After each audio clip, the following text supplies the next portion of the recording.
শাশুড়ি ভার্সেস বৌমা। এই নিন আপনার চা। দাও দেখিনি দাও।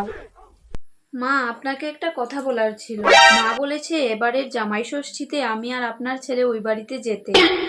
এবারের জামাই ষষ্ঠীতে আমি আমার বাপের বাড়ি যাব। কি কইলা?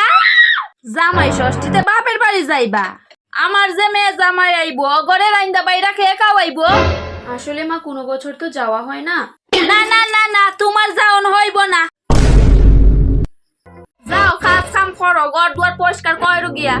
কতদিন পরে আইবো আমার মেয়ে জামাই, কয় বাপের বাড়ি যাইবো নাকি? কাজ কাম করো গিয়ে, যাও যাও।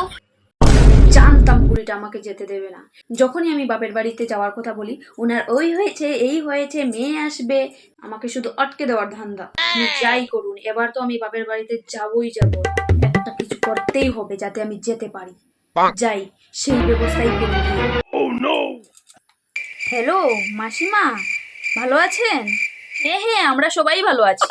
হ্যাঁ মাসিমা, আপনাকে যা বলার জন্য ফোন করেছিলাম, এবারের জামাই ষষ্ঠীতে আমার ননদিনীকে এই বাড়িতে পাঠাবেন না। আপনার ভালোর জন্যই বলছি মাসিমা। আমার শাশুড়ি মা আপনার ছেলেকে আপনার থেকে কেড়ে নেবে বলে ফোন দিয়ে আসছেন। আপনার ভালোর জন্যই বলছি মাসিমা, এবার আর ওদেরকে পাঠাবেন না। হ্যাঁ হ্যাঁ মাসিমা, রাখছি। হ্যাঁ, ভালো থাকবেন। কাজ হয়ে গেছে, এবার দেখবো আমাকে কি করে আটকান।